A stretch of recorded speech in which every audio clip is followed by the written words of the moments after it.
Indian history में आप सभी का स्वागत है। हम लोग पढ़ रहे हैं मध्यकालीन भारत और महमूद गजनी की मृत्यु के बाद एक नया साम्राज्य, एक नया वंश मोहम्मद गौरी लेकर के आते हैं। ये वही गौरी हैं जो पृथ्वीराज चौहान को हराते हैं।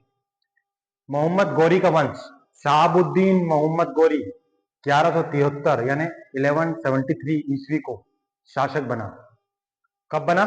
1173 यानी 1173 ईस्वी को शासक बना तथा इसने भारत पर पहला आक्रमण कर दिया। भारत पर पहला आक्रमण किया है 1175 यानी 1171 ईस्वी में इसने भारत में पहला आक्रमण किया। और कहाँ आक्रमण किया?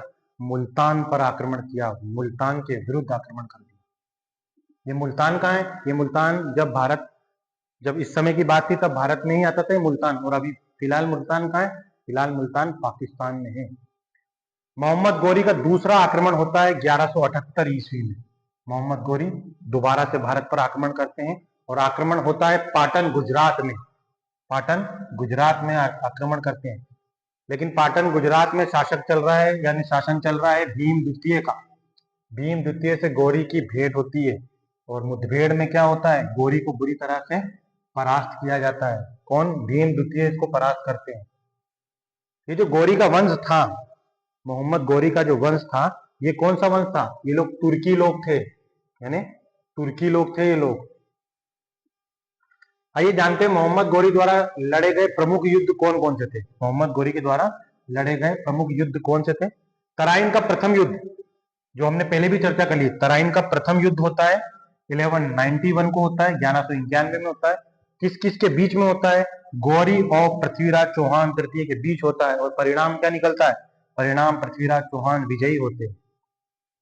दूसरा युद्ध होता है तराइन का दूसरा युद्ध, तराइन का द्वितीय युद्ध 1 साल के बाद 1192 में होता है।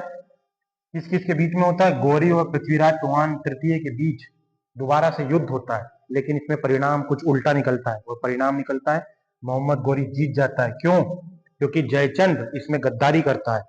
और 2 साल के बाद चंदवार का युद्ध होता है। चंदवार का युद्ध होता है 1194 में।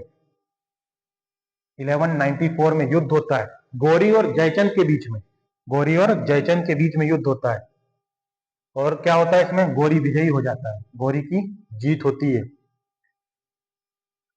मोहम्मद गौरी भारत के विजित प्रदेशों का भार अपने गुलाम सेनापति को सौंपते हुए गजनी लौट जाता है। क्या करता है? जो भी ये प्रदेश जीतता है भारत में, वो अपने गुलाम सेनापति को छोड़ के दे करके चला जाता है। कहाँ? गजनी भाग जाता है, लौट जाता है। मोहम्मद गौरी की हत्या 1206 ईस्वी में होती है। 1206 ईस्वी में मोहम्मद गौरी की हत्या होती है। और यहां से हम लोग प्रवेश कर जाएंगे सल्तनत काल में, यानी कि गुलाम वंश में। क्योंकि ये जो गौरी का सेनापति है, ये आगे जाके नींव रखेगा किसकी? गुलाम वंश की। तो हम कल मिलेंगे गुलाम वंश में आपसे। तब तक आप लोग मुझे यूं ही देखते रहिए और मुस्कुराते रहिए।